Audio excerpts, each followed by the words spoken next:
this first came via Washington Post. And the report had to do with who is controlling what in Kabul, right? So originally, the way that we all thought was that Taliban's rolling in and they're controlling the entire city, and we're just kind of basically hanging on to the airport. But the way that the report reads is that, and it's not even the lead. I mean, I was just sort of, I'll be honest with you, I was skimming this piece this morning, not even thinking, and this is before it was even hitting memorandum and trending on Twitter, etc. And I'm just like skimming the piece, and I ended up stopping for a minute. It's one of those things where you're going through paragraphs and you're blah, blah, blah, blah, blah, taking it on, because I had a stack of stuff to read this morning. And I stop and I'm like, wait a minute, what? And I go back, and it had to do, remember when we flew head of CIA and then we threw Central Command, CENTCOM down?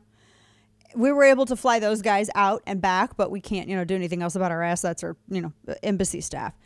And the article said that there was a hastily arranged, I'm quoting from it, a hastily arranged in-person meeting, and that they had these military leaders, and they met in Doha, and they were talking with the head of Taliban's political wing.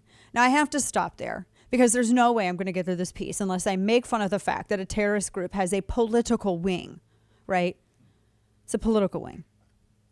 They have a spokesperson. I bet they have like a minister of propaganda at this point. They do. They got somebody out there who keeps all of their stunt Toyota trucks together. And so that when they're out there like doing their propaganda, because they all ride around in Toyota. I don't know why. Anyway, back to the piece. And it had the head of Taliban's political wing, who himself, he's like a general.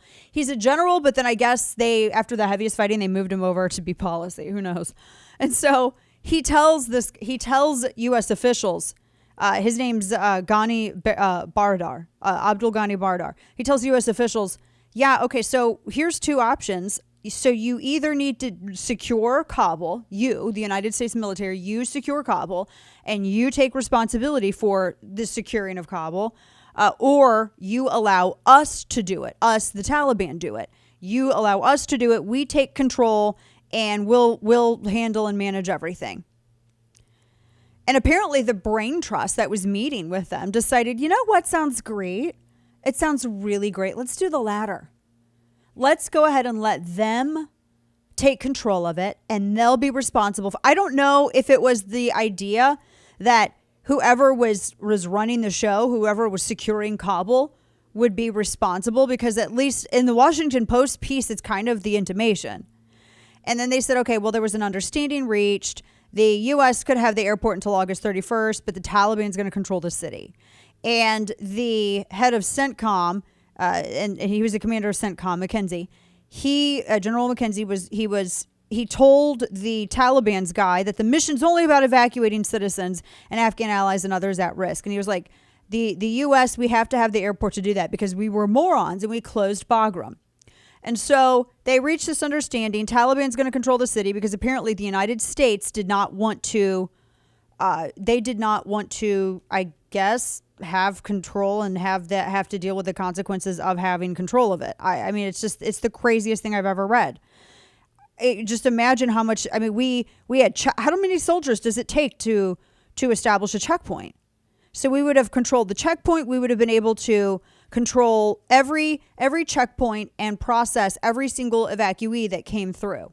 And we decided not to do that for some reason. I have no idea why. I mean, that it sounds, and it sounds like it was a temporary thing. It seems like it would have been easy to do, but the brain trust calling the shots decided, no, you know what? Let's really FUBAR it up. And let's have it to where we actually have to share control. And that means even though we were firing at each other no fewer than 2 weeks ago, we will have to work together, and we are both going to awkwardly share the same space instead of us just running the show.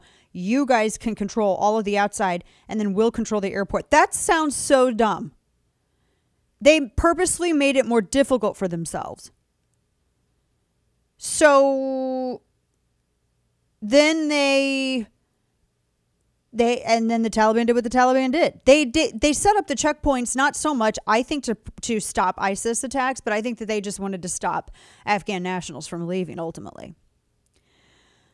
So that's where we are. I mean, you might have had 13 soldiers that would still be alive today.